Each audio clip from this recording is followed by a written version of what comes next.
If you sign these divorce papers now, you'll wake up tomorrow and realize you've just delivered your entire family into my hands. Isabel Pereira had spent 3 years being treated like a silent presence within one of Singapore's most powerful families. After the patriarch's death, everyone believed it was time to expel her from the clan with nothing to her name. In an inheritance meeting, her mother-in-law and brother-in-law tried to force her to sign the divorce papers in front of everyone. But what they didn't know was that old Mr. Tan had left in Isabel's hands a power of attorney capable of turning the entire family upside down. The boardroom of the Tan Holdings penthouse had glass walls, a long, dark wood table, and enough silence to turn any breath into a confession.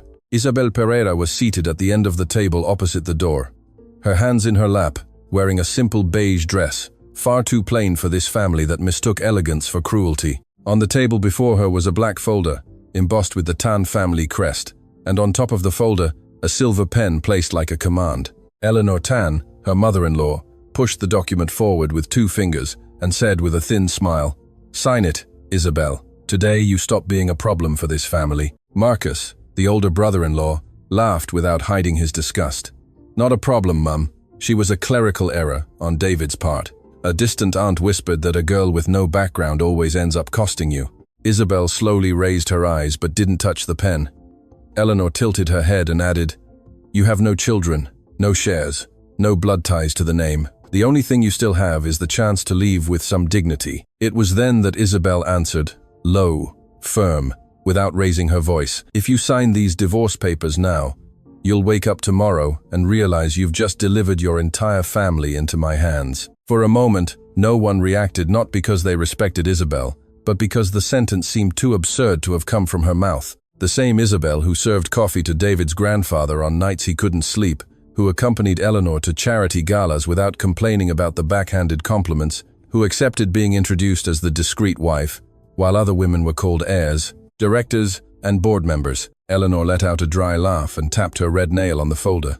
"Did you hear that, David? Your wife has learned how to make threats." David Tan stood near the window, his navy blue suit impeccable, his face a mask that showed nothing, even when something was bleeding inside. He looked at Isabel, then at the folder, but remained silent. Marcus took advantage of his brother's silence to attack Isabel. "Do us all a favor. Stop playing the wronged widow. You walked in here with a small suitcase and a humble smile. You'll leave the same way." Isabel felt the blow but didn't let it show. The worst humiliation didn't come from Marcus. It came from David's silence. David hadn't always been like this. In their first year of marriage, there was still a restrained, almost shy tenderness in him, as if loving her was a weakness he didn't know how to manage. He would pick her up from the shophouse studio where she restored antique Peranakan furniture, leave books on her bedside table, and ask if she had eaten when she came home late. Then his grandfather fell ill. The doors of the good-class bungalow in Bukit Timah closed. Secret meetings began to happen behind thick walls, and Isabel started being frequently summoned to old Tan Eng Guan's study. David saw her leaving his grandfather's study one night, clutching a sealed folder to her chest. He asked what it was. She replied that it was a promise. Since then, the distance between them had grown like a hairline crack in marble, fine at first, then impossible to hide. Now, in that room, he seemed to judge her along with everyone else. Eleanor saw the wound and pressed where it hurt. "My son has finally understood that a marriage can also be a hostile takeover of assets. You got close to my father-in-law at the end of his life, Isabel. That isn't devotion, it's strategy." Isabel took a deep breath. The word strategy almost made her smile, not from irony, but from exhaustion. If she had been strategic, she would have recorded the conversations where Eleanor asked her to convince Eng Guan to sell the old family bungalow in Sembawang. She would have kept copies of the messages where Marcus demanded access to accounts that weren't in his name. She would have told David from day one that his grandfather feared his own children more than death. But Isabel had chosen the harder path. To protect without exposing, to hold back the ruin with both hands while everyone stepped on her fingers. "Mrs. Tan," she said, looking directly at her mother-in-law. "Mr. Tan asked for my silence, not my submission." The room grew colder. Marcus leaned over the table. "Be careful what you invent about my grandfather." Isabel turned her face to him. "I don't need to invent anything about the dead. Telling the truth is enough." David finally moved, stepping away from the window. "What truth, Isabel?" The question came out low. Dangerous. For the first time that morning, she felt the urge to cry, not because of the family's threats, but because of the belated chance to be heard by him. Eleanor didn't allow the answer to come. She picked up the silver pen and placed it between Isabel's fingers, squeezing harder than necessary. The truth is simple. You will sign the uncontested divorce. You will waive any future claims on the estate, and you will vacate the River Valley apartment by the end of the week. Isabel calmly withdrew her hand, letting the pen fall onto the table. The metallic clink echoed like a small act of defiance. I'm not signing anything under duress. Marcus pushed his chair back, impatient. Duress? You're surrounded by lawyers, witnesses, and family. This is a formal meeting. Isabel looked at the faces around her cousins who depended on allowances disguised as consulting fees, uncles who had never read a balance sheet, hangers-on who only appeared when an estate was being settled, all of them feigning nobility while waiting for their share. Formality doesn't make violence any less violent, she replied. David's brow furrowed, as if that sentence had hit him harder than it should have. He knew the Isabel who lowered her eyes.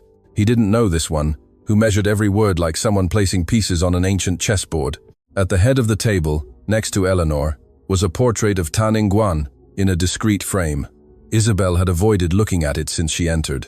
The old man was pictured sitting on the veranda of the Sembawang bungalow, wearing a simple Panama hat, a world away from his public image as a billionaire patriarch. To the family, Ingguan had been the founder, the owner, the man who turned inherited land into shopping malls, hotels, and office towers. To Isabel, he had been a tired man, too lucid to be fooled, too lonely to trust his own blood. In his last week of life, he had held her hand with surprising strength and said, "They will call you an opportunist when they realize they couldn't buy your conscience. Don't defend yourself too early. Wait until the table is full." Isabel hadn't understood everything that day. Now, she understood enough. The table was full. Eleanor noticed her glance at the portrait and grew irritated. "Don't you dare use his memory as a shield," Isabel replied. "I don't use the dead as shields. But some people use mourning as a key to a safe." The first real murmur rippled through the room. One of the cousins brought a hand to her mouth. An uncle looked at Marcus, who turned red. David took another step, this time not towards his mother, but towards his wife. "Isabel, what do you know?" She held his gaze. There was anger there, yes, but also fear. David feared she would confirm the worst about his family. He also feared she would confirm the worst about herself. For months, he had watched her like someone trying to decipher a letter written in a foreign language. He had seen Isabel enter Ingguan's old study after the funeral, touch the drawer where his grandfather's fountain pen was kept, and leave without explaining anything. He'd seen deleted messages on her phone, calls from a law firm he didn't recognize, receipts from a commissioner for oaths, tucked between the pages of books. He never found betrayal. He found silence, and for a man raised to control everything, silence was almost an offense. Isabel wanted to say, "I was trying to protect you." Instead, she asked, "Do you really want to know, now, in front of them?" Eleanor stood up before David could answer. "There will be no spectacle. Marcus, call security if she insists on this charade." The word security shot through Isabel like a bitter memory. 3 years ago, when she first arrived at the Tan bungalow, a helper had discreetly asked if she was with the interior design team. Eleanor didn't correct her. David did, but too late, after Isabel had already felt the place they had reserved for her. Since then, every dinner had been a silent test. If she spoke too little, she was ignorant. If she spoke well, she was pretentious. If she helped, she was servile. If she refused, she was ungrateful. The marriage had started as a quiet choice of love between her and David. But within that family, it became a contract of tolerance. Now they wanted to terminate the contract without reading the clauses old Ingguan had written in the shadows. Isabel rose slowly, not to flee, but so that everyone would have to look up at her, without the advantage of seeing her seated. "Call whoever you want," she said. "But first, Mrs. Tan, I'd like to ask a simple question." Her mother-in-law crossed her arms. "You're in no position to ask questions." Isabel tilted her head.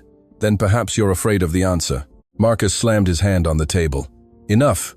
David, control your wife." The phrase seemed to ignite something in David's eyes. But Isabel was quicker. "I am not a department in your company to be controlled." David looked at his brother harshly. "Don't talk about her like that. It was too little, too late, perhaps." But the room noticed. So did Eleanor. Which is why she turned on her son with a sweet, venomous tone.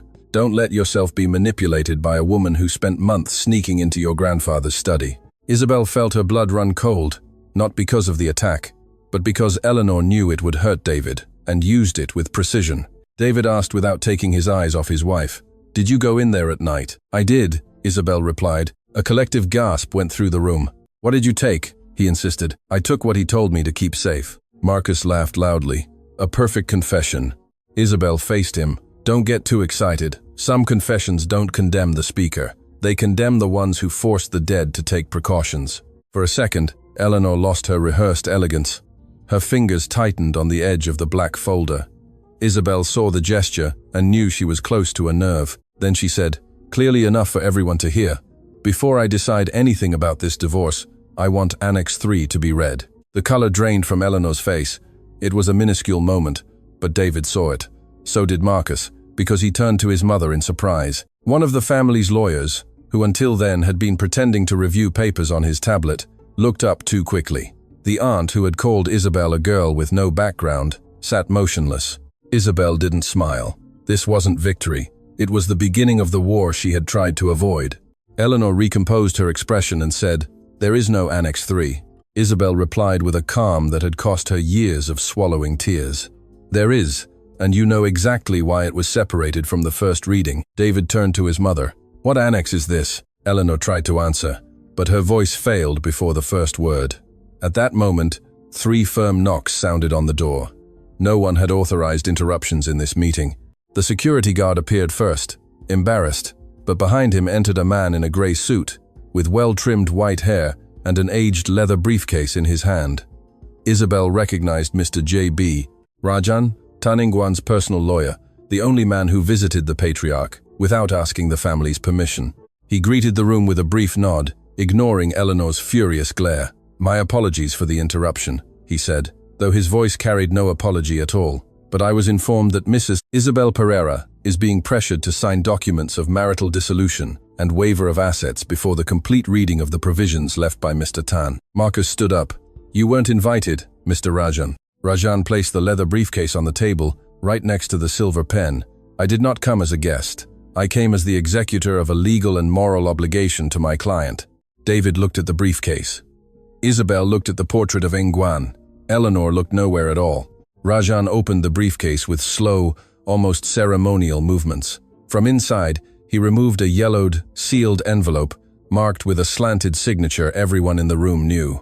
Tan Ingwan.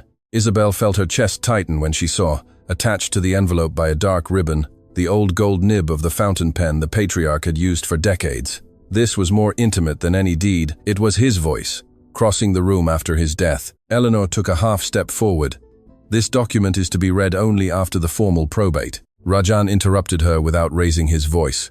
"No, Mrs. Tan. This document is to be read immediately in the event of any attempt at coercion, family expulsion, forced marital dissolution, or asset movement, without the consent of the grantee." The word grantee landed on the table like a stone. Everyone looked at Isabel. Marcus narrowed his eyes. "Grantee." Rajan finally turned to her. "Mrs. Pereira, do you confirm that you wish for me to proceed?" The entire room seemed to hold its breath. Isabel felt David watching her face as if seeing her for the first time. Then she answered, "I confirm." Eleanor whispered her name with a low fury, almost maternal in its disappointment. "Isabel, think carefully. After this, there's no turning back." Isabel felt an old pain stir inside her. For 3 years, she had wanted to turn back. To turn back to the day David introduced her to his family, and she believed love would be enough. To turn back to the afternoon Ingwan asked for her help, and she still thought the truth, if well kept, hurt less. To turn back to the night David asked what she was hiding, and she chose the promise over the marriage. But life didn't offer a return, only a direction. She looked at her mother-in-law and said, "You're mistaken. Turning back was the one thing you all always denied me. Now, I want to move forward." David closed his eyes for a brief second, as if that sentence had torn something from him. Rajan broke the seal on the envelope. The sound was small, dry, and final. And before the first line was read, Isabel already knew that the Tan family would never look at her the same way again. The broken seal still seemed to vibrate on the table when Mr. J.B. Rajan removed the first page from the envelope. No one moved. The room that minutes before had belonged to the Tans now seemed to belong to the paper in the lawyer's hands. Eleanor remained standing, rigid, her lips pressed into a thin line, while Marcus squinted, trying to read from a distance, as if he could wrench the contents out by force of will. David wasn't looking at the document. He was looking at Isabel. On his face was a question that could no longer be contained in simple words. Why didn't you tell me? Rajan adjusted his glasses and began in a firm voice. Private instrument of grant of preventive powers and asset administration. Conditional. Affirmed by Tan Ingguan, in full exercise of his mental faculties. A cousin murmured that it was impossible. Eleanor stepped forward, trying to regain control. Mr. Rajan, this reading is premature. My father-in-law was frail. We all know that. The lawyer didn't raise his voice, but his reply cut through the room with precision. Physically frail, not intellectually. There are sufficient medical reports, witnesses, and records of meetings to dismiss that insinuation. Isabel lowered her eyes for a moment, not out of fear, but in memory of Ingguan's trembling hand holding that same pen. The reading didn't reveal everything at once, and perhaps that made the tension even worse. Rajan informed them only that Isabel had been appointed as the provisional administrative guardian of certain strategic assets until the conclusion of internal audits and the confirmation of the estate. The word provisional brought some air back into the relative's lungs, but the relief was short-lived when he added that any document signed by Isabel under pressure could activate protective measures detailed in a confidential annex. Marcus exploded before the lawyer could finish. This is ridiculous. My grandfather would never place a stranger above his own grandsons. Isabel felt the impulse to respond, but held back. It was Rajan who replied. Mr. Tan did not place her above his grandsons. He placed her between the family assets and those he feared would destroy them. David's jaw tensed. The sentence struck him like an indirect accusation. Eleanor noticed and tried to turn her son's pain against his wife. You see, David, she accepted this role and continued sleeping next to you, as if nothing was wrong. Isabel finally raised her face. I slept next to a man who stopped asking with his heart and started interrogating me with his eyes. David received the sentence defenselessly. For months, he really had interrogated her in silence. He remembered Isabel leaving his grandfather's room at 2 a.m, her hair tied up haphazardly, her expression that of someone who had aged years in a few hours. He remembered asking, "What did he want with you?"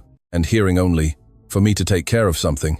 At the time, the answer had seemed evasive, almost guilty. Now, in front of that envelope, it carried a different weight. Eleanor crossed the room and placed herself between her son and Isabel, as if she could still manage his gaze. Don't turn a mission into a virtue. A loyal wife does not hide documents from her husband. Isabel breathed slowly. A loyal mother also doesn't prepare divorce papers for her son to sign before he knows what's at stake. The silence that followed was different. It was no longer contempt against her, it was doubt against Eleanor. Rajan partially closed the envelope and announced that the full reading would take place the next day, with the formal representatives of the estate and the family council present. Until then, no one could force Isabel to sign any waiver, separation, or authorization for movement of assets linked to the estate. The meeting was suspended without anyone daring to call it a defeat. Eleanor left first, taking with her expensive perfume and the contained fury of someone unaccustomed to being contradicted in public. Marcus passed by Isabel and murmured, close enough for David to hear, "You think an old piece of paper will protect you? Be careful, paper burns." David took a step towards his brother, but Isabel held her breath before touching his arm. She didn't want him to defend her out of reflex, nor out of guilt. She wanted the truth. Marcus noticed the hesitation and smiled, satisfied, before disappearing down the corridor. When the room emptied, only Isabel, David, and the portrait of Ingguan observing them from the wall remained. Rajan gathered his briefcase and said in a lower tone, "Mrs. Pereira, keep the envelope with you only if you are certain of its security. Otherwise, it stays with me." She replied, "You keep it for today, Mr. Rajan. This house has too many eyes." The lawyer nodded, but before leaving, he left a simple copy of a handwritten note on the table. Mr. Tan asked that Mr. David read this when he stopped listening only to his family. David picked up the paper, not understanding. Isabel closed her eyes. She knew exactly which sentence was there. The note said, "Isabel protected what my sons tried to sell." That was all. A short, slanted line in Ingguan's impatient handwriting. David read it once, then again, as if the sentence could change if he insisted. "What does this mean?" he asked, his voice lower than before. Isabel walked to the window. Below, Singapore carried on, indifferent, with cars gleaming between buildings, distant horns, and the Marina Bay skyline looking like a vein of light cutting through the city. "It means your grandfather knew more than he let on." David approached but left enough distance so she wouldn't feel cornered. And you knew too. Isabel laughed without joy. I knew pieces. Then I started to understand. First, a strange proposal about the Sembawang bungalow, then a power of attorney that shouldn't exist, then a sales agreement prepared even before the board's authorization. David's hand tightened around the note. Marcus? She didn't answer immediately. A direct answer would have been easier, but it would have also set everything on fire before its time. I promised your grandfather I wouldn't accuse anyone without complete proof. David turned his face, wounded. And, what did you promise me, Isabel? The question dismantled her more than any of Eleanor's insults. Isabel wanted to say she had also promised to love him, that many nights she had almost woken David to tell him everything, that she had held her phone in the dark while he slept with his back to her, unable to decide whether to destroy the false peace of the house or herself. But a promise without trust becomes a prison, and she knew that too late. I promised to stay, she replied. David let out a short, pained laugh. Staying isn't the same as trusting. She turned, her eyes shining despite her effort. And controlling isn't the same as protecting. The sentence hit him. David had always believed that observing was prudence, that guarding emotions was strength, that waiting for the right moment was intelligence. But while he waited, his wife had been isolated by his own family. I saw you deleting messages, he said. I saw calls from a law firm you never explained. I saw you keeping keys to my grandfather's study after the funeral. What was I supposed to think? Isabel answered without looking away. That maybe your wife was scared, not scheming. He fell silent. For the first time, that possibility seemed to truly pierce him. On the floor below, Eleanor entered her private office with Marcus right behind her. The room was smaller, paneled in light wood, with family photographs arranged like an edited version of the truth. In none of them did Isabel appear in the center. Eleanor closed the door and took off her pearl earrings with nervous hands. You told me the old man hadn't left anything signed besides the will. Marcus threw his phone onto the sofa, and I believed it. That lawyer showed up with a prepared theatrical. Eleanor turned to him. Don't call something a theatrical when it could rip control of the group from our hands. Marcus's face hardened. He wasn't just the ambitious son who wanted more money. He was the heir who had spent his life hearing he would never have David's discipline or Ingwan's respect. To him, selling some assets, advancing profits, moving holdings to smaller companies, it wasn't theft. It was a belated correction of a family injustice. I only did what was necessary to stop David from handing everything over to banks and consultants. Grandpa treated the assets like a relic. I treated them like an opportunity. Eleanor approached him and spoke softly. Opportunity doesn't leave a trail, Marcus. You did. The word trail changed the color of his face. Eleanor opened a drawer and took out a thin folder, different from the black one used in the meeting. It contained copies of emails, meeting receipts, and a blurry photo of Isabel entering a law firm months earlier. She knows more than she admitted, Eleanor said. And if Annex 3 exists as she insinuated, there could be a blocking clause. Marcus gritted his teeth. Then we get the envelope before the full reading. Eleanor looked at him as if assessing whether her son was useful or just dangerous. Rajan isn't naive. The main document must have copies, but Isabel might have a copy, a key, a password that the old man gave her. Marcus picked up his phone again. I can send someone to the River Valley apartment. Eleanor didn't answer immediately. There was fear in her, yes, but also something deeper, resentment. For decades, she had served as the elegant face of a family that never gave her real power. Ingwan tolerated her. David respected her from a distance. Marcus depended on her. Isabel, the silent daughter-in-law, had secretly received the trust Eleanor had pursued her entire life. Don't make a scene, she finally said, and find anything with the words, Annex 3. Meanwhile, Isabel entered Ingwan's old study, accompanied by David. The room was in the most private corridor of the penthouse, far from the voices still spreading through the house. It smelled of leather, old paper, and bitter kopi, as if the old man were just away for a few minutes. The desk remained with objects in the same place, a crystal paperweight, an old photograph of the bungalow, the empty base where the fountain pen used to rest. Isabel touched the edge of the desk carefully. David noticed. You miss him, don't you? It wasn't a question. I do, she admitted. He was the first person in this family who listened to me without trying to diminish me. David swallowed hard. I diminished you too. Isabel took a while to answer, and that delay was an answer in itself. You made me a suspect before you made me a partner. He looked down. I thought you had chosen my grandfather against me. Isabel opened a side drawer and took out a green-covered notebook, empty in the first pages. filled with notes in the last. I chose to prevent his story from being erased by his own heirs. David drew closer as she placed the notebook on the desk. The notes weren't complete proof, but organized clues, dates, initials, property names, approximate values, and Engwan's observations. One page bore the phrase, East Coast Property, Cross-Collateral. MT David recognized his brother's initials. Another mentioned the old Santa Vittoria estate, which everyone believed was intact within the family's assets. That estate was used as collateral, he asked, his voice harsh. Isabel closed the notebook before he could advance too quickly. It was attempted. Your grandfather managed to stop it, but not alone. David ran a hand through his hair, for the first time losing the impeccable appearance he wore as armor. Why didn't you show me this before? She clutched the notebook's cover.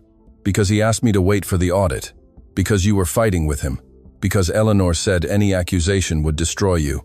Because I was a coward, too. The last phrase came out low but true. David looked at her, surprised. Isabel continued, My mistake was believing that enduring in silence was a form of love. The confession opened a fragile space between them. David seemed to want to touch her but didn't dare. I never wanted you to endure anything alone. Isabel smiled sadly, but you let it happen. He took the blow without defending himself. Outside the study, footsteps approached and stopped too quickly. David opened the door suddenly. A household helper recoiled, pale, holding an empty tray. Sorry, Mr. David, Mrs. Tan asked. He looked down the corridor and saw, at the far end, the shadow of a security guard turning a corner. Isabel understood before he did. The house was already moving against her. She closed the notebook and put it in her bag.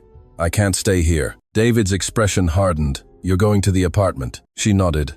I need to get a few things before your family decides to get them for me. I'm going with you, he replied immediately. Isabel looked at him. Part of her wanted to accept. Another part, too wounded, feared, confusing, belated protection with rebuilt trust.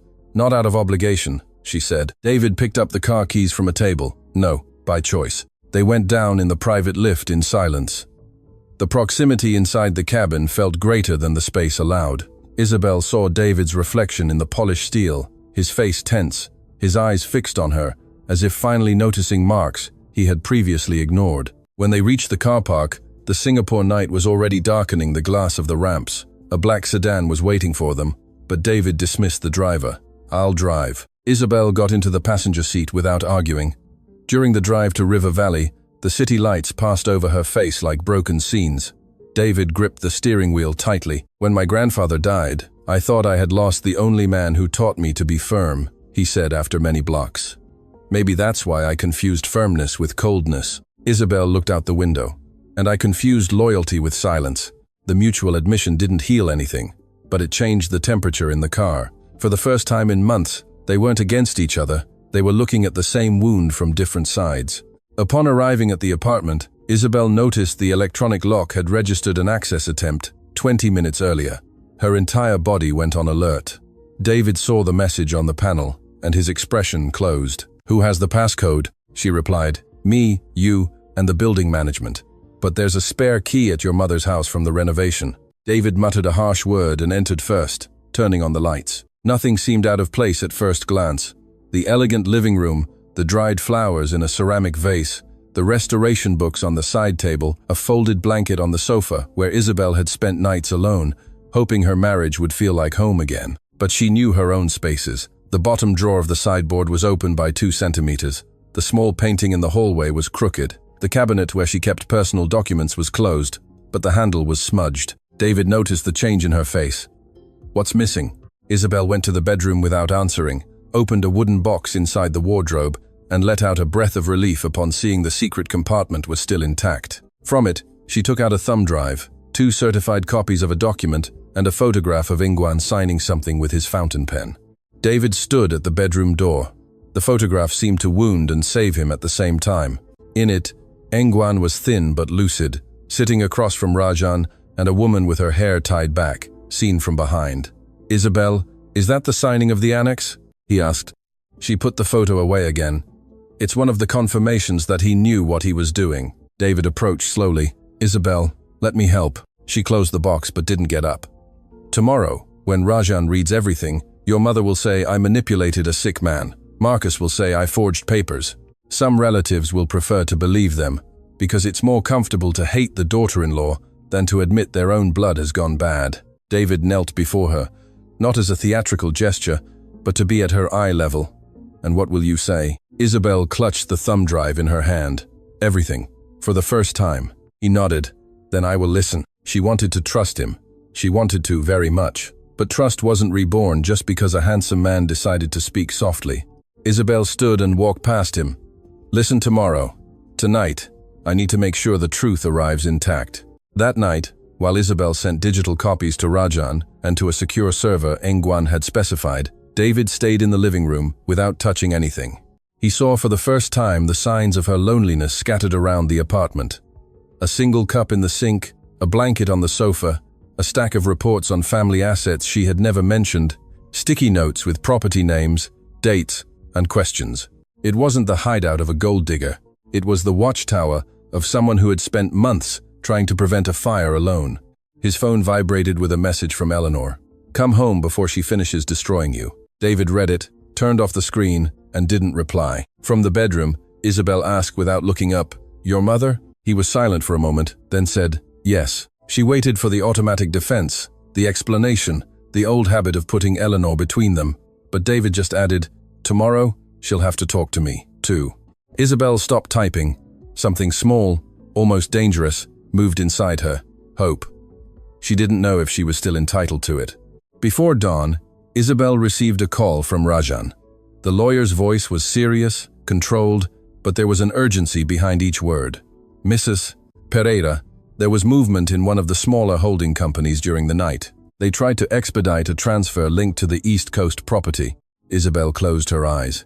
The East Coast property, the cross-collateral noted in Engwan's notebook. David, listening from the doorway, understood from her face that the war had begun before the full reading. Rajan continued, I managed to request a temporary administrative freeze, but tomorrow they will deny everything. You will need to decide whether to authorize the exposure of this attempt before the council. Isabel looked at David. He held her gaze without asking her to spare anyone. This time, there was no control on his face. There was waiting. Isabel replied into the phone, Authorize it, but no spectacle. I want facts, dates, and names. Then she hung up and faced her husband. Still want to listen? David took a deep breath.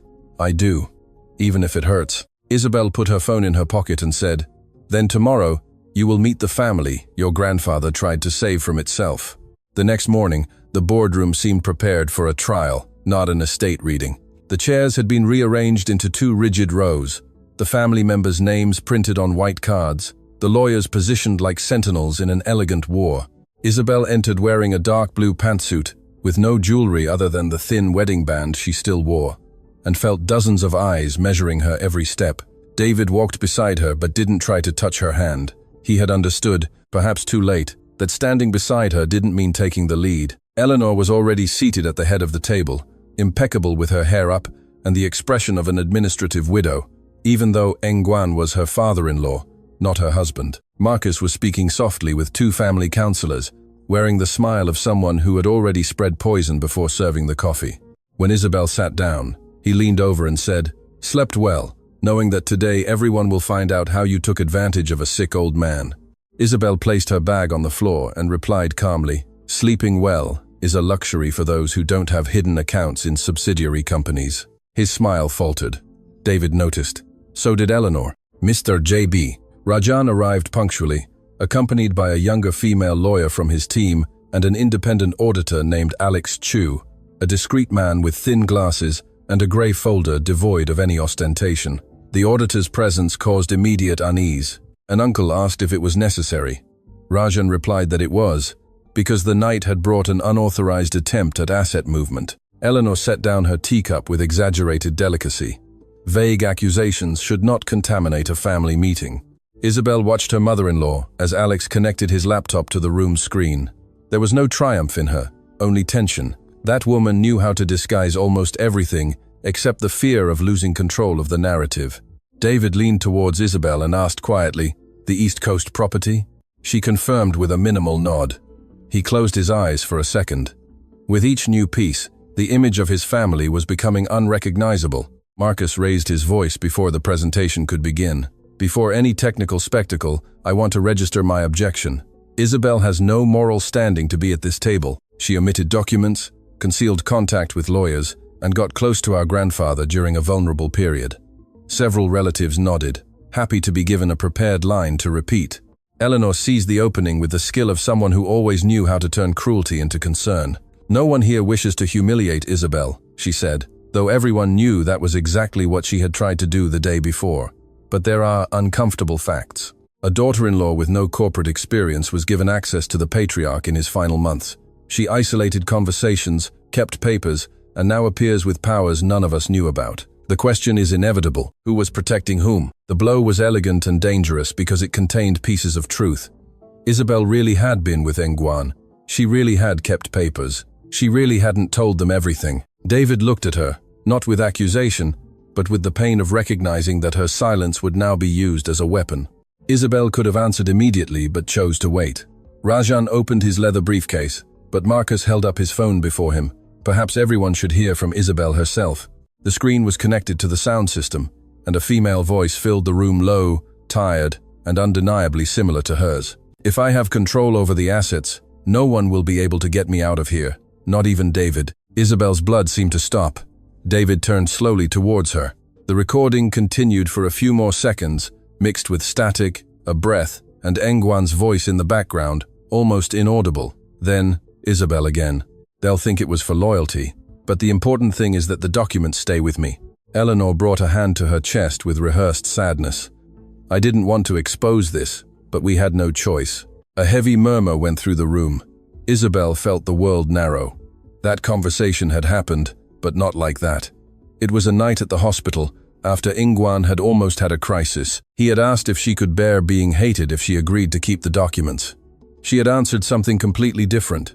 "If I have control over the assets, no one can take away what you built, not even David, if he's blinded by grief. And they'll think it was out of loyalty to myself. But the important thing is that the documents stay with me until the audit." They had cut the heart out of the sentence and left only the poison. David was motionless. Isabel knew that face. It was the face of a man who feared being deceived. Marcus smiled. "So, sister-in-law, care to explain your own voice?" Isabel raised her eyes to David, not to the room. "Are you going to believe the edited clip? Or the woman you lived with?" The question left a visible mark on him. David didn't answer quickly enough, and that delay hurt like an answer. Isabel looked away before he could see the full extent of the wound. Eleanor saw the crack and pressed on it. "My son doesn't have to choose between blind faith and evidence. The evidence speaks for itself." Isabel finally stood up. Her body was trembling, but her voice was not. "Edited evidence says whatever the editor wants it to say." Marcus laughed. "Always the same tactic. When the truth comes out, you call it manipulation." Alex Chu, the auditor, cleared his throat cautiously. "Technically, an audio file can be submitted for an integrity analysis." Eleanor shot him an icy glare. "We are not in a courtroom, Mr. Chu," Rajan intervened. "But we are facing an attempt to disqualify the grantee, which makes the integrity of the material relevant." Isabel took a deep breath and made a decision she had avoided for months. "The complete audio is with Mr. Rajan." The lawyer nodded. A wave of surprise washed over the room. Marcus lost his composure. Isabel continued. "Mr. Tan used to record important meetings, not out of paranoia, but because he no longer trusted the memory of the living, nor the honesty of his heirs." Rajan connected his own device to the system. Eleanor tried to interrupt, but David raised a hand without looking at her. "Let it play." It was the first command he had given against his mother at that table, and the shock was almost physical. The full audio began with Nguyen's labored breathing, the distant sound of machines, and Isabel's voice, younger in its exhaustion. "If I have control over the assets, no one can take away what you built. Not even David, if he's too blinded by grief to see the traps." Then, Nguyen replied with tired humor, "My grandson is intelligent, but he was trained to obey when they call obedience respect." The room fell silent. The recording continued. Isabel said, "They'll think it was for loyalty to myself, but the important thing is that the documents stay with me until the audit. After that, David needs to know." Nguyen's voice, frail yet firm, concluded. "He will know when he deserves to hear it, without using his mother as a translation." David bowed his head. His grandfather's sentence hit him with a precision no enemy could achieve. The silence after the full audio was crueler to Eleanor than any shout. Isabel didn't look at her. She didn't want to turn the truth into a spectacle, though the temptation was there. Marcus tried to react with contempt. That doesn't change the fact that she accepted too much power. Alex Chu took advantage of the pause and projected a sequence of dates on the screen. Regarding too much power, perhaps we should discuss the attempt logged at 3:17 this morning. There was an order to transfer shares linked to the Costa Esmeralda property to an intermediary company without authorization from the Assets Committee. An uncle frowned. Wasn't Costa Esmeralda blocked by a succession clause? Alex confirmed. Yes, which is why the attempt was blocked. The request came from administrative credentials associated with Mr. Marcus Tan. The murmur turned into a near tumult. Marcus stood up so quickly his chair scraped the floor. My credentials could have been used by anyone. Isabel spoke for the first time without softness. Including you, he pointed at her. Watch it. David stood up too. Don't threaten my wife. This time, there was no delay. David's defense didn't erase the earlier pain, but it changed the energy in the room. Isabel felt the sentence touch a place she had tried to close off since the night before. My wife, not as a possession, but as a recognition. Eleanor, however, wouldn't surrender so easily. David, sit down. You're emotionally compromised. He replied, looking at his mother. Maybe the problem is that I've been emotionally absent for too long. Some relatives looked away. It was rare to see David Tan contradict Eleanor in public. Rarer still to see him admit fault. Marcus seized the divided attention to attack Alex. I want an external forensic audit. I don't accept the auditor brought by her lawyer. Rajan corrected, brought by the estate, not by Isabel. Alex added that the transfer attempt was just one of the irregularities found in a preliminary analysis. There were cross-collateral guarantees, letters of intent, without formal board registration, and negotiations with a fund interested in acquiring undervalued family assets. Isabel felt a profound weariness. This wasn't just greed. It was a machine built to dismantle the inheritance from within. It was then that Marcus let his mask slip for a few seconds. You all talk about inheritance as if it's a temple. My grandfather built everything by exploiting opportunities, buying low, selling high, crushing competitors. But when I do the same, I'm the villain. Eleanor closed her eyes, irritated that he was saying too much. David stared at his brother, as if seeing him without a filter for the first time. Marcus continued, consumed by years of resentment. You were always the chosen one, David. The disciplined one, the natural heir, the grandson he showed off.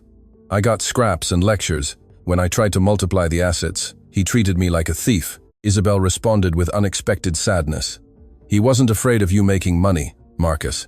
He was afraid of you selling the family's soul to prove you deserved love. The sentence hit him in a way that was too intimate. For an instant, his hatred seemed less theatrical, more wounded. Then it hardened again. Don't talk about love. You married a surname, David said quietly. She stayed when the rest of us were too busy protecting our own egos. Isabel looked at him, and the hurt between them breathed without disappearing. Eleanor realized she had lost the room for a few minutes and decided to change tactics. Instead of attacking the documents, she attacked the marriage. Even if some transactions need to be clarified, nothing justifies Isabel remaining tied to our name. David, you can acknowledge administrative errors without maintaining a failed marriage. The word failed hung between them. Isabel felt all eyes turn to her wedding band. It was true their marriage was in ruins. Broken trust couldn't be rebuilt with one heroic sentence. Eleanor knew this. She was using a real wound to save her false power. Sign the separation papers after the reading, she insisted, more gently. That way, each issue stays in its proper place. Isabel understood the goal. If she were emotionally removed, it would be easier to paint her as an asset-grabbing invader. David understood too late, but he understood. The marriage is between Isabel and me, he said. Eleanor smiled coldly. Then act like a husband and get your wife out of this scandal. Isabel answered before he could. No. For the first time, I'm staying inside the scandal until it reveals who created it. Rajan then opened the main envelope and took out the second part of the documentation. Before the full reading of Annex 3, I must formally register that any attempt at marital coercion, public disqualification based on doctored material or asset movement without the consent of the grantee will be considered a protective trigger. A cousin asked what trigger meant. The lawyer explained objectively. Certain powers of Isabel's, until then conditional, could be expanded if it was proven that the family tried to remove her to access protected assets. Eleanor turned pale but held her head high. Marcus cursed under his breath. David turned to Isabel. "Did you know about this part?" She replied, "Not all of it. Your grandfather told me that if they tried to oust me, their own haste would open the door they wanted to shut." David let out his breath slowly. "And you walked in here yesterday, knowing they would do this." Isabel shook her head. "I was hoping they wouldn't. There was still a part of me that wanted to be wrong about your family." Her honesty was more devastating than any accusation. The meeting had to be paused when Eleanor requested a private consultation with her lawyers. In practice, it was a strategic retreat. The family members scattered into the corridors in tense groups, speaking softly, avoiding Isabel as if she were both a threat and a witness. David followed her to a side balcony of the penthouse, where the city noise rose, muffled, and the wind gently stirred her hair. For a few seconds, neither of them spoke. "I hesitated," David said finally.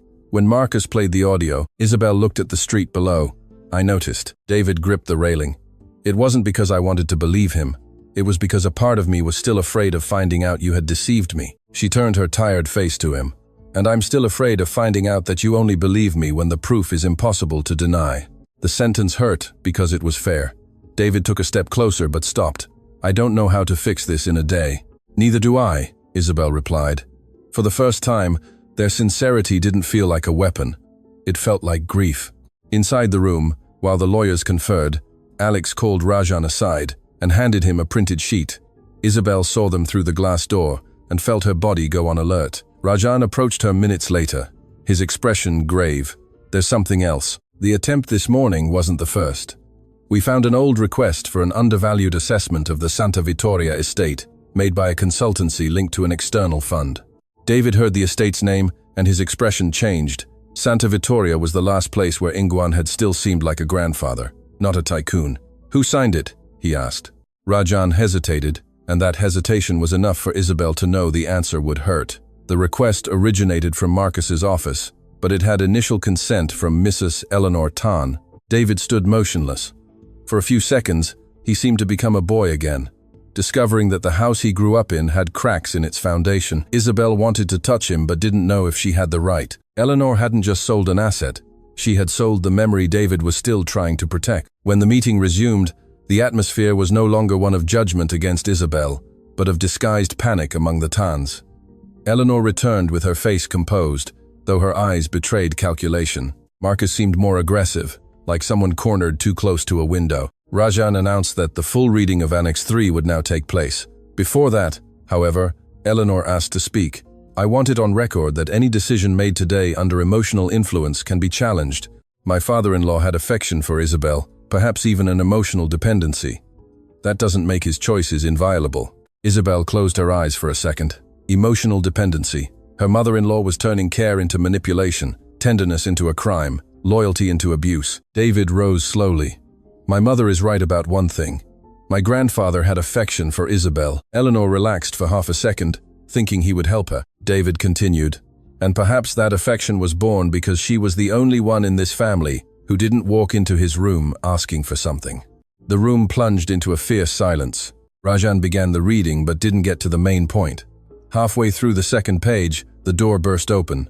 A pale administrative staff member entered, ignoring all protocols. "Apologies, but there are journalists at the building's reception. They received a tip that Mrs. Pereira forged Mr. Tan's documents to take control of the inheritance." Chaos finally shattered the room's elegance. Voices overlapped. Chairs scraped. Phones began to vibrate. Eleanor looked at Marcus with fury, as if this public exposure wasn't part of the plan or had happened too soon.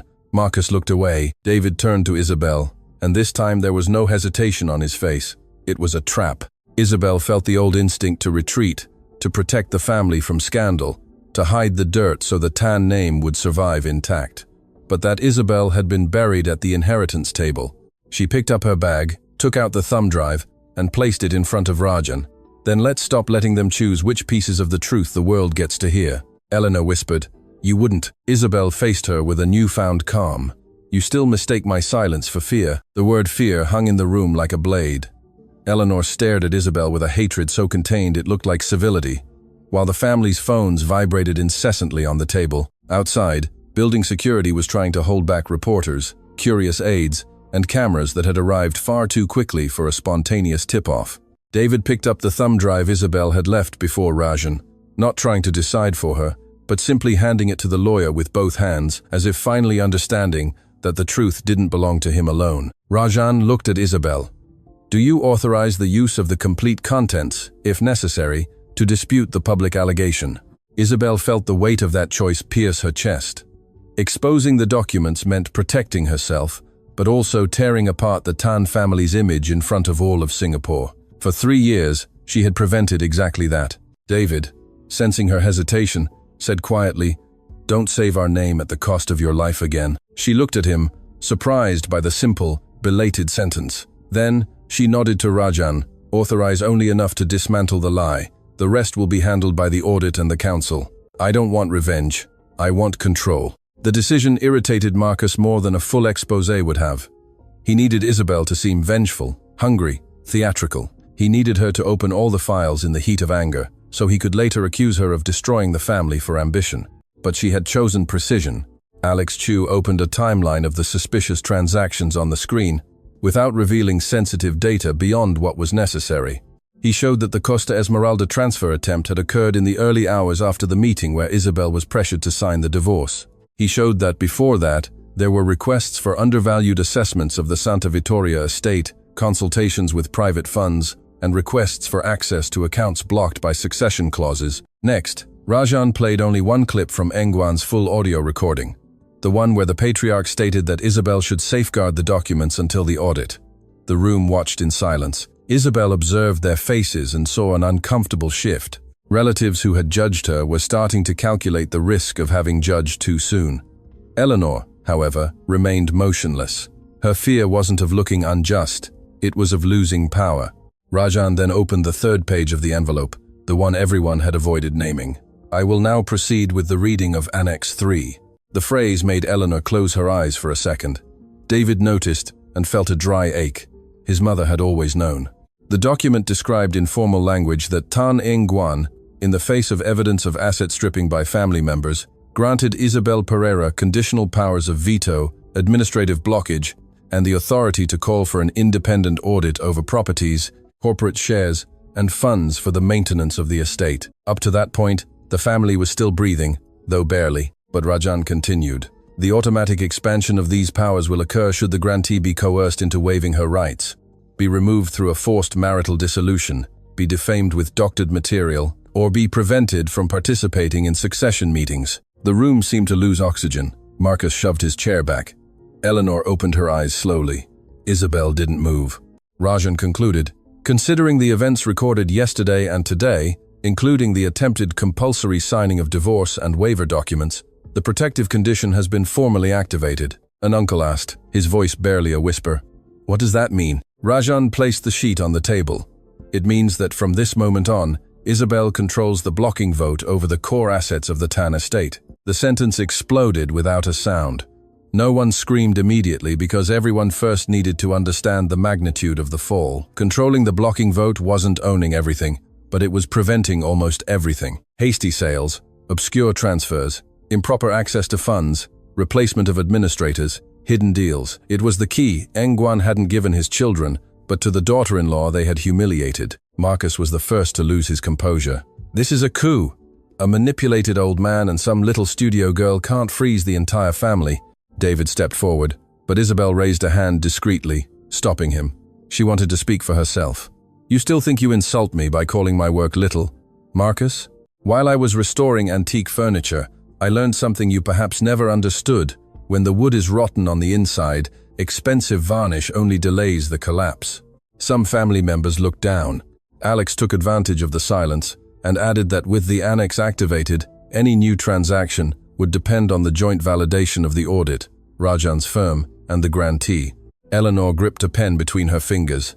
It was a different pen, not Engguan's, but Isabel saw the gesture and remembered her mother-in-law's hand, forcing the silver one into hers. Eleanor stood with practiced dignity. How lovely. Now everyone applauded Isabel, the woman who came from the outside and, with the blessing of a dead man, has taken the voice of the living. There were tears in her eyes, but they weren't fragile. They were calculated. You don't understand what Engguan did. He always took pleasure in testing his own family. He pitted a daughter-in-law against a mother, one brother against another, a husband against his wife. This isn't protection. It's posthumous cruelty. For the first time, Isabel saw something true in her mother-in-law's speech. Eleanor felt humiliated by Ingwan, even after his death. For years, she had been Mrs. Tan without owning anything.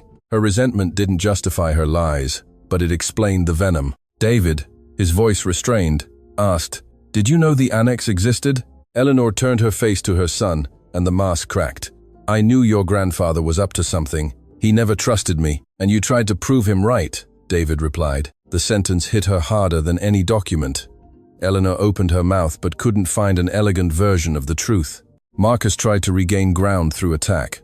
"Don't put this on my mother. Yes, I negotiated. Yes, I looked for alternatives." While David was playing at perfect corporate governance and Isabel was posing as a saint, I was trying to make the assets perform. Alex projected a preliminary contract with redacted figures. Perform for whom, Mr. Tan? The difference between the internal valuation and the external offer favored an intermediary company linked to a former business partner of yours. Marcus's face contorted. "That's your interpretation, which is why there will be an audit," Rajan replied. "But until then, the blocking power prevents any progress." Isabel approached the table and spoke without raising her voice. "You will have the right to defend yourself, but you will no longer have the right to move things in the dark." Marcus laughed bitterly. "You learned quickly how to talk like an owner." Isabel held his gaze. "No, I learned, late, how to stop talking like an intruder." David felt that sentence as an accusation against him as well. He remembered how many times he had let Isabel fall silent at dinners, how many times he had found it more convenient not to confront his family to avoid a scandal. The scandal had grown precisely in the space he had called prudence. Rajan received a message on his phone and approached Isabel. "Building management informs me that the press has already published the allegation. Some news portals are repeating that you allegedly forged the power of attorney." David grabbed his own phone and saw headlines emerging with cruel speed, using old photos of Isabel beside Engwan at family events, cropped to look like suspicious intimacy. Eleanor looked at Marcus with a silent fury. He looked away again, which was confirmation enough. David turned to his brother. "You leaked this." Marcus shrugged. "I don't control the press, but you feed the vultures," David retorted. Isabel felt the atmosphere tipping towards a public war, exactly the kind of chaos that could destroy even the honest parts of the legacy. So, she made another decision. "We will issue a short statement." Everyone looked at her. Eleanor sneered. "Now you speak for the family too?" Isabel replied. "No, I speak for the documents you tried to turn into gossip." She turned to Rajan. "State that the power of attorney exists, that its validity will be handled through the proper channels, that an independent audit has been initiated, and that any accusation of forgery will be answered with evidence." "Don't mention names yet." "Not even Marcus?" David asked. Isabel looked at him. "Not yet. Justice served in haste looks too much like revenge." Her choice disarmed some and irritated others. David seemed to see her again through a different lens, not as a martyr, not as a victim, but as someone who held power without becoming intoxicated by it. Eleanor noticed this too, and perhaps that's why she grew more bitter. "You want to appear noble?" Isabel replied. "No, I want to go to sleep without becoming you." The sentence was quiet, but it cut through the room. Marcus took 2 steps forward, seized by an ugly impulse. David placed himself between him and Isabel before any security could move. This time, Isabel didn't stop him, not because she needed a shield, but because she understood that David also needed to choose who he would be in front of his own family. Marcus stopped near his brother, breathing heavily. "You're going to throw away your own blood for her?" David replied. "Blood doesn't absolve character." Marcus's eyes shone with anger and pain. "Easy for you to say. You've always had everything." David didn't deny it. "Maybe. But that didn't give you the right to steal what belonged to everyone." For the first time, Marcus had no immediate response, only hatred and shame. The meeting shifted into a crisis management format. Alex took over the technical presentation, Rajan prepared the official statement, and the family members were forced to grant temporary access to administrative documents linked to the blocked assets. Some protested, but Annex 3 left no room for argument. Isabel signed the audit authorization with Ingwan's pen, which Rajan handed to her in silence. Feeling its familiar weight between her fingers, she almost collapsed inside. She remembered the old man saying, "Don't accept the key if you want to be loved by everyone. A key opens doors, but it also reveals locked rooms." She signed it anyway. David watched her sign, and when everyone dispersed for a few minutes, he approached. "I should have been the one holding that door with you." Isabel capped the pen. "You should have." He accepted it. I failed. She looked at him, too tired to soften her words. You failed when you let me become a suspect in our own home. You failed when you confused my promise with betrayal. You failed when you waited for proof to treat me with dignity. Each sentence was a debt he had to pay, without a check, without influence, without a surname. David remained silent but didn't run. I know. Isabel had expected a defense, an explanation. Perhaps that wounded arrogance powerful men used when confronted. He offered none of it. Instead, he took the wedding band from his own finger and placed it on the table, not as a threat, but as a surrender. I'm not going to use our marriage as an argument for you to trust me, nor as a chain to keep you here. If you ever want to come back to me, let it be because I've become someone you don't have to hide the truth from, to survive. Isabel looked at his ring, then at her own. The gesture touched her precisely because it didn't demand an answer.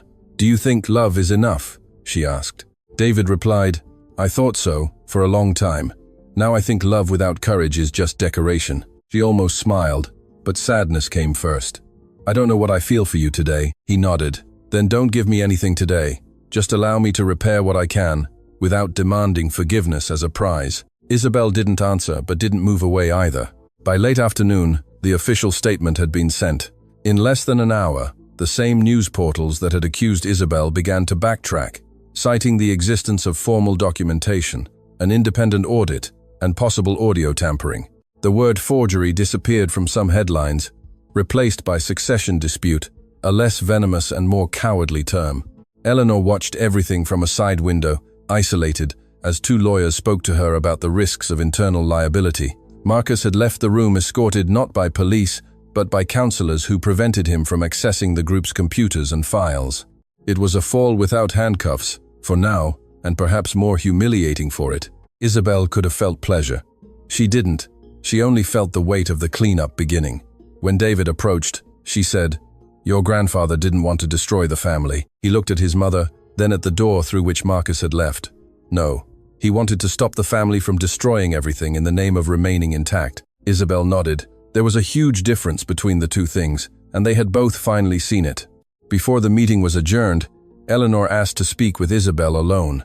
David refused immediately, but Isabel touched the table lightly, signaling that she would decide. You can speak here, but without a close audience. Rajan remained at a distance, as did David. Eleanor approached slowly, for the first time without a smile. You've won a round. Don't mistake that for belonging. Isabel felt the old phrase trying to find the old wound, but the wound no longer obeyed in the same way. I don't need to belong to your contempt. Eleanor swallowed hard. Engwan hated me. The confession came out unexpectedly, almost raw. Isabel replied, Perhaps he distrusted you, Mrs. Tan. Hate is something else. Eleanor laughed bitterly.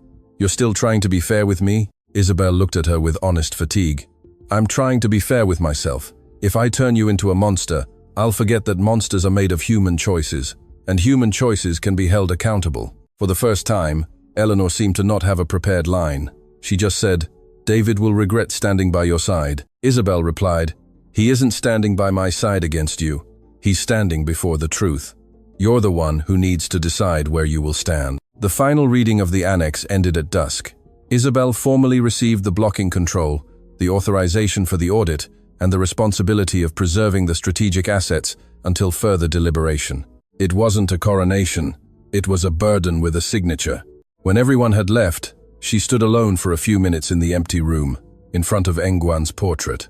The city glittered behind the glass, indifferent to the elegant collapse of a dynasty.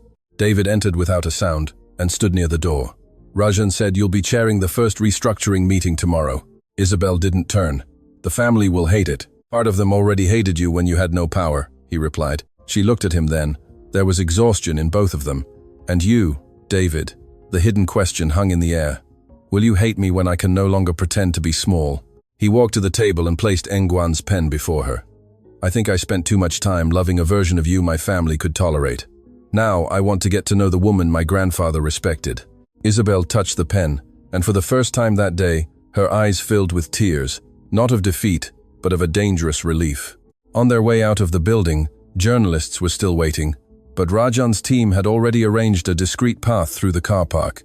Isabel could have escaped unseen.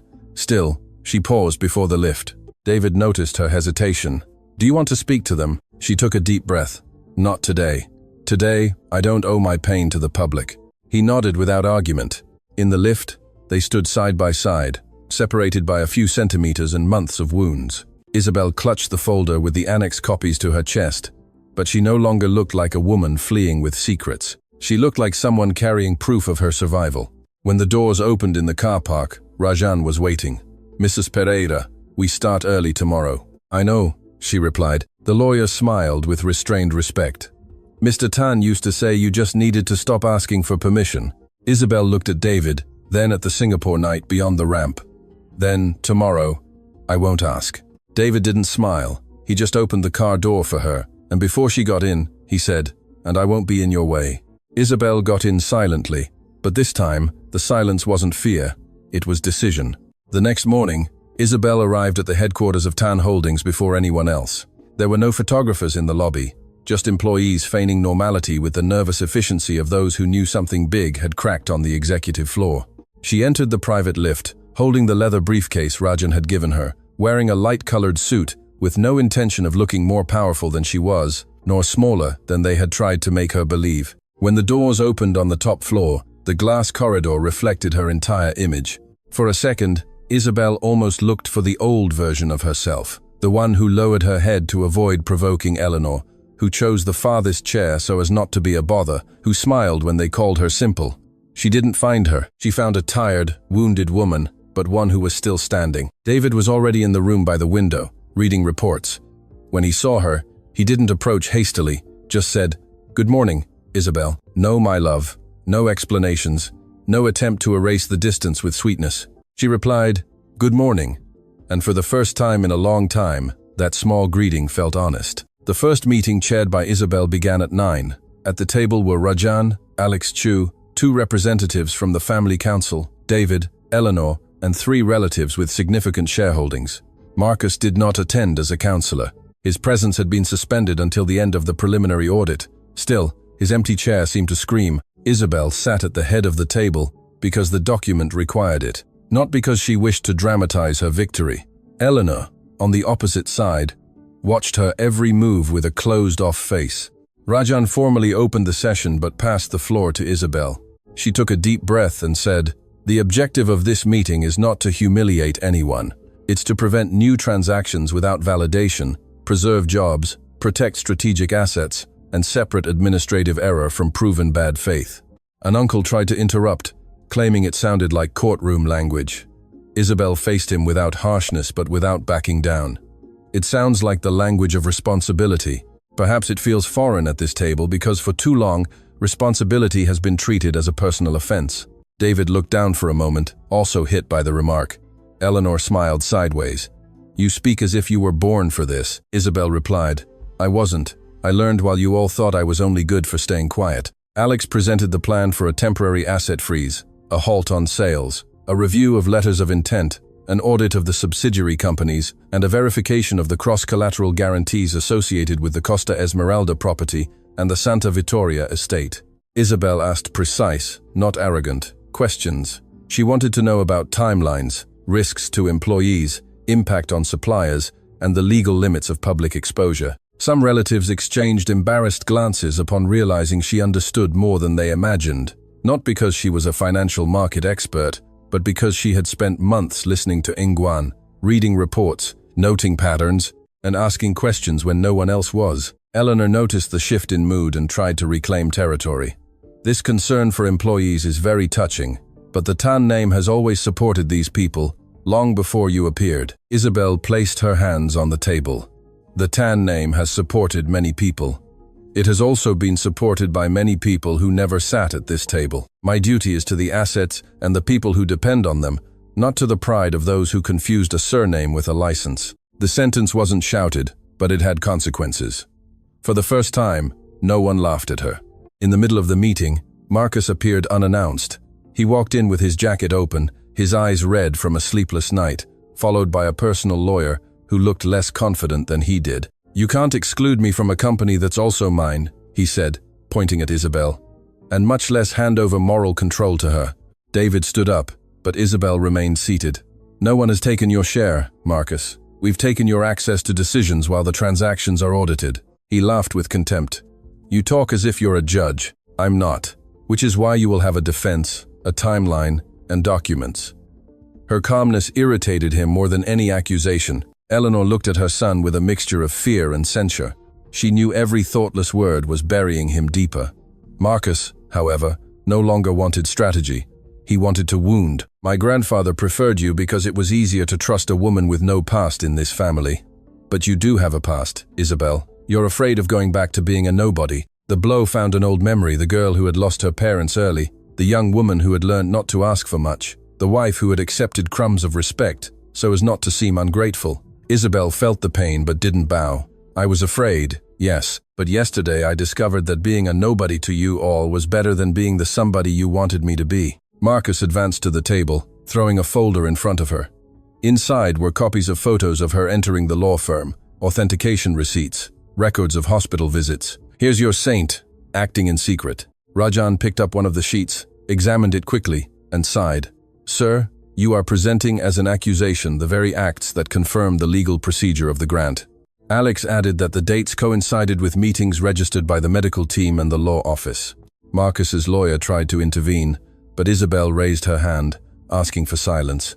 Marcus, you still think the problem is that I went to a law firm? The problem is why your grandfather felt it was necessary to take me there. He was speechless for a second, and in that second, David spoke. Because you and my mother tried to sell Santa Vittoria. Eleanor stood up. I didn't sign any sale. David looked at her with a firm sadness. No. You authorized the undervalued assessment, knowing where it would lead. Eleanor turned pale. I wanted liquidity to protect the group. Isabel answered. Protect the group from whom? The dead patriarch, the prudent grandson, or the daughter-in-law who asked too many questions? The whole room realized Eleanor was being pushed into a choice. Continue lying and sink with Marcus, or admit part of the truth to save what was left of her position. She closed her eyes briefly, like someone swallowing glass. I knew Marcus was negotiating alternatives. I didn't know about all the structures. Marcus turned to her, betrayed. Mum? Eleanor didn't look at her son. I'm not taking the fall alone for the fire you poured petrol on, he said, losing control. The silence that followed was the first step of the real fall. There were no police entering, no cinematic handcuffs, no rehearsed revenge. There was something colder, a partial confession born of anger. Alex asked for the sentence to be recorded in the minutes. Rajan agreed. Eleanor sat down slowly, defeated not by Isabel, but by her own attempt to save appearances. Marcus realized too late that by attacking his mother, he had opened the door he had tried to keep locked. Isabel didn't smile. She just said, the audit will proceed. Until then, Marcus, you are suspended from any executive function linked to the blocked assets. Mrs. Tan, your participation in asset committees will also be suspended preventively. Eleanor stared at Isabel with moist eyes, but this time there wasn't enough theater to cover the loss. You're going to kick me out of the family I helped sustain. Isabel took a deep breath. No, I'm not you. I won't turn power into domestic cruelty. You will continue to have your family position, your residence, and your public dignity preserved as long as you cooperate. But you will no longer have access to decisions you can manipulate. The distinction seemed humiliating to Eleanor, precisely because it was fair. David watched Isabel with a silent pain. Perhaps he finally understood that she had every reason to destroy, and yet she chose restraint. Marcus left the room with his furious lawyer, promising to contest everything. No one tried to stop him. The consequences would come through documents, not shouts. When the door closed, Isabel felt her shoulders slump. Winning didn't feel light. It felt like carrying a house in ruins, without letting the roof fall on the innocent. David brought a glass of water to her without touching her hand. The simple gesture almost disarmed her. Thank you, she said. He replied, I should have done so much more, so much sooner. She took a sip. Yes, you should have. In the following weeks, Tan Holdings entered a new kind of silence. Not the venomous silence of before, but the laborious silence of someone opening locked drawers and finding dust where portraits used to be. The audit found enough irregularities to keep Marcus sidelined, forcing him to answer internally for losses and attempts at undue advantage. Some issues would proceed to external bodies, without spectacle, without headlines fed by the family itself. Eleanor cooperated partially, not out of sudden kindness, but because she understood the alternative was losing every last piece of control. Isabel didn't forgive her immediately, nor did she feign reconciliation to appear superior. She just set boundaries. In meetings, she addressed her as Mrs. Tan, listened to what was necessary, and cut off the excess. David, for his part, refused to return to his old place as the obedient son. He visited his mother, but didn't bring Isabel as a shield or a trophy. When Eleanor tried to say he was being robbed by his wife, he would reply, "I was the one who almost robbed her of the chance to be heard." That sentence, repeated once in front of relatives, changed more than he imagined. The marriage, however, did not rebuild itself at the pace of the company. Isabel continued to sleep in the guest room of the River Valley apartment for the first few weeks. David didn't ask her to come back to their bed, didn't demand intimacy, didn't turn regret into pressure. He learned to do small things he had previously delegated to money or silence. He made coffee when she worked late, left reports separated without invading her notes, and asked if she wanted company before simply walking in. Some nights they talked in the living room, with the city lit up beyond the window. They talked about Engwan, about fear, about everything they had said too late. One night, David confessed, "I grew up thinking that loving my family meant never exposing their flaws." Isabel replied, "I grew up thinking that being loved meant not causing trouble." He looked at her sadly. "We were both raised to disappear in different ways." She didn't answer, but she stayed. And staying, this time, wasn't submission. It was a choice being tested carefully. A month later, Isabel called a smaller meeting in Engwan's old study. There was no longer a table full of relatives anxious for their slice. Only her, David, Rajan, Alex, and 2 managers responsible for the restructuring. The old patriarch's fountain pen was in the center, not as an untouchable relic, but as a reminder of responsibility. Isabel approved the creation of a permanent governance committee to prevent anyone, including herself, from concentrating power without oversight. David read the proposal and smiled faintly. "You're limiting your own control. Control without limits becomes the very thing I fought," Isabel replied. Rajan, who rarely showed emotion, nodded with respect. At the end of the meeting, he handed Isabel a small, sealed letter that Engwan had left for after the annex was activated. She hesitated before opening it. The letter was short. The old man said he hadn't chosen her for being perfect, but for being capable of feeling fear and still doing the right thing. He also said she shouldn't confuse safeguarding a legacy with living inside it forever. Isabel read that last sentence twice. David, without being asked, remained silent. That afternoon, she went to the Santa Vittoria estate alone. David offered to come, but accepted when she said she needed to hear that place without the pain of the tans around her. The dirt road, the smell of coffee, the wide veranda where Engwan had been photographed so many times, it all seemed less luxurious than symbolic. Isabel walked to the old administration office and found the marks of time on the furniture, some of which she had restored years before. She touched the wood with affection and remembered the old man saying that broken objects don't become new again, but they can once again support beauty. She cried there, finally, not as a humiliated daughter-in-law, nor as the guardian of a fortune, but as a woman who had lost an unlikely friendship in the midst of a hostile family. At dusk, she called David. He answered on the first ring but didn't speak quickly. He had learned not to intrude. Isabel looked out at the darkening fields and said, "Your grandfather told me not to live inside his legacy." David replied in a low voice, "He was right." She closed her eyes. "I don't want to spend the rest of my life being just the woman who saved the Tan inheritance." "Then don't be," he said. "Be Isabel. The rest can learn to keep up." When she returned to Singapore, David was waiting for her at the apartment, not with flowers or a cinematic dinner, but with 2 boxes on the table. In one were their documents as a couple, marriage certificate, contracts, apartment papers. In the other was his wedding band. Isabel paused at the entrance, cautious. David explained, "I spent too much time treating our marriage as something that existed because it was signed. Today, I wanted to give you back the right to choose what it means." He opened the box of documents. "If you want a divorce, I'll sign it without a fight, without conditions, and without turning this into a war. If you want time, I'll wait. If you want to try again, I'll start from the beginning. But I won't ask you to stay to prove anything to anyone." Isabel felt her heart ache. For months, she had told Ultras a grand apology. Now she realized the hardest gesture wasn't him asking for forgiveness, it was him giving up control over her. She approached the table and touched his ring. "You know I'm still hurt." David nodded. "I know. You know that trusting you again will take time." "I know. You know that if your family hurts me again, I won't smile to keep the peace." For the first time in days, he smiled with sadness and pride. "I hope you don't." Isabel took her own ring off and placed it next to his. David stood motionless, accepting the blow before he even understood it. But she didn't move away. "I don't want to go back to the marriage we had," she said. "That woman who accepted silence in exchange for crumbs no longer exists. And that man who thought love could just stand by and watch shouldn't exist either." David took a deep breath.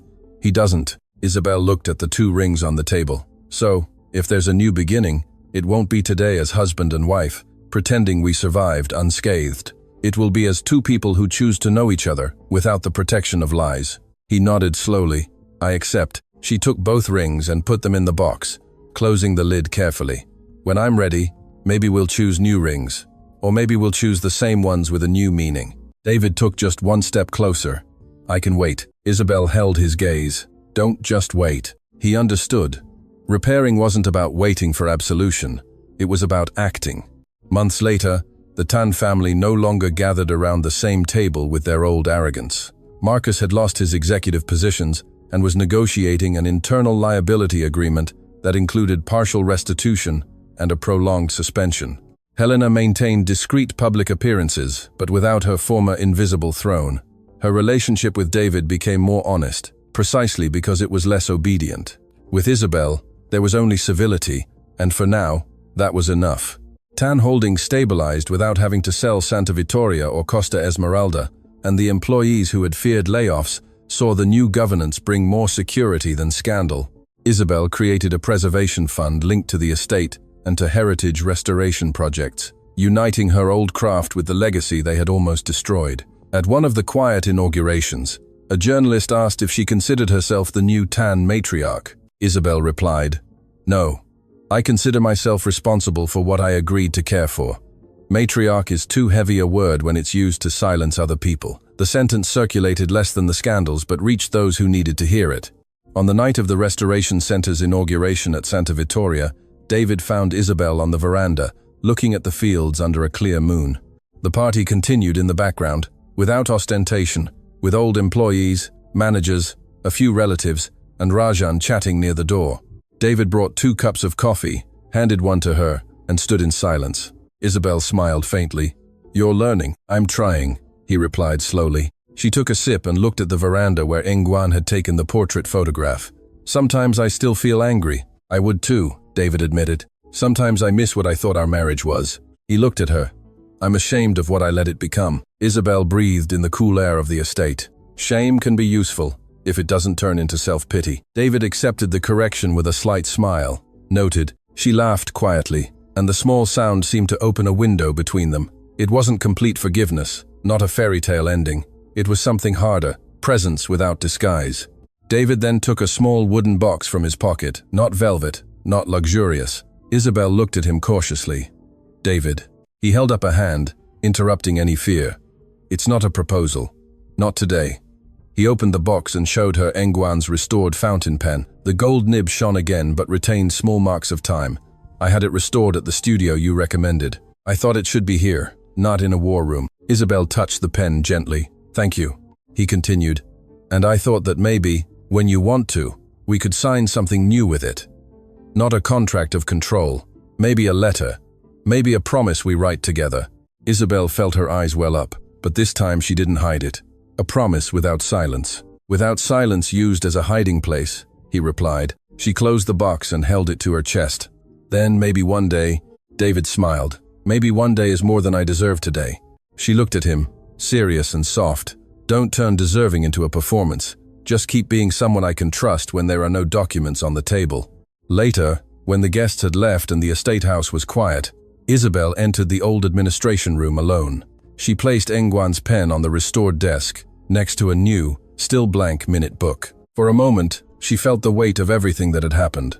The humiliation at the inheritance meeting, the silver pen forced into her fingers, the edited voice, Marcus's fall, Eleanor's bitter confession, David's regretful gaze. None of it would disappear, but it wouldn't define her entirely either. She opened the book and wrote the first sentence, "No legacy is worth preserving if it requires someone to lose their own voice." Then she capped the pen and watched the ink dry. Outside, David waited for her on the veranda, without calling, without pressing. Isabel turned off the light and walked towards him. She didn't take his hand immediately, she walked beside him.